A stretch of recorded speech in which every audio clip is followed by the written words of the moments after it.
Brought you by UTL solar 78,000కు subsidy పొందండి. సబ్సిడీతో UTL on grid solar system ను ఇన్స్టాల్ చేసుకోండి.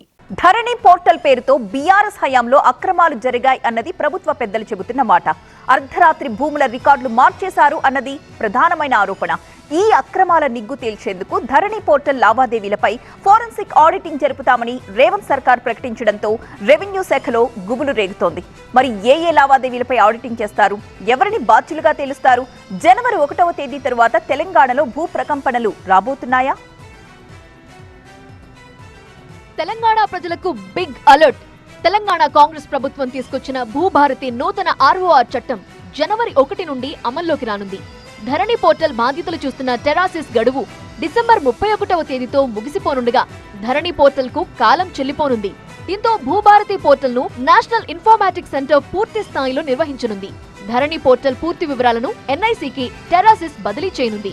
ఈ తతంగం పూర్తి కాగానే భూ రికార్డులపై ఫోరెన్సిక్ ఆడిటింగ్ నిర్వహించేందుకు రేవంత్ సర్కార్ యాక్షన్ ప్లాన్ రెడీ చేసింది.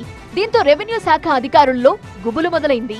ధరణి పోర్టల్ వేదికగా నిషేధిత జాబితాలో ఉన్న భూముల్లో అక్రమ లావాదేవీలు జరిగాయని ప్రభుత్వం భావిస్తోంది. రాత్రికి రాత్రి నిషేధిత జాబితాను అన్లాక్ చేసి వారికి కావలసిన సర్వే నెంబర్ను తొలగించి మళ్లీ ఆ జాబితాని లాక్ చేశారన్నది ప్రధాన ఆరోపణ. ఈ నేపథ్యంలో నిషేధిత జాబితా భూములే టార్గెట్ గా ఈ ఆడిటింగ్ జరగొచ్చు అనే చర్చ రెవెన్యూ వర్గాల్లో జరుగుతోంది. ఇప్పటికే రాత్రికి రాత్రే 100 ఎకరాలు కొల్లగొట్టారని స్పష్టం చేశారు ప్రభుత్వ పెద్దలు. దీంతో అర్ధరాత్రి వేళ ఎవరు లాగిన్ అయ్యారు, ఏ సర్వర్ నుండి ఏ ఐపీ అడ్రస్ లావాదేవీలు చేశారు, ఏ సర్వే నెంబర్ నిషేధిత జాబితా నుండి తొలగించారు, ఈ అంశాలపై ప్రభుత్వం ఫోకస్ చేయనుంది. ఫోరెన్సిక్ ఆడిట్ లో ధరణి లావాదేవీలు, ట్రాన్సాక్షన్ హిస్టరీ ద్వారా కీలక విషయాలు వెల్లడి కానున్నట్లు ప్రభుత్వ వర్గాలు భావిస్తున్నాయి. సుమారు 2 లక్షల కోట్ల ప్రభుత్వ భూములు ప్రైవేట్ వ్యక్తుల పరమైనట్లు ఇటీవల వెల్లడించారు డిప్యూటీ సీఎం భట్టి విక్రమార్క.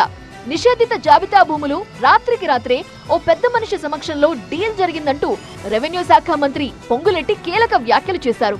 దీంతో ఇప్పుడు ఫోరెన్సిక్ ఆడిటింగ్ పై ఆసక్తి నెలకొంది. ఒక్క హైదరాబాద్ పరిధిలో సుమారు 15,000 ఎకరాలు హాంఫట్ అయినట్టు గవర్నమెంట్ పెద్దల మాట. 2014 నుండి రికార్డులు పరిశీలించి ధరణి పోర్టల్ లావాదేవీలపై ఫోరెన్సిక్ ఆడిటింగ్ చేయిస్తోంది. ఫోరెన్సిక్ ఆడిట్ తరువాత విచారణ కమిటీ వేసి దోషులను తేల్చే ప్రక్రియను స్పీడప్ చేయనున్నారు. Brought you by UTL solar 78,000కు సబ్సిడీ పొందండి. సబ్సిడీతో UTL on grid solar system ను ఇన్స్టాల్ చేసుకోండి.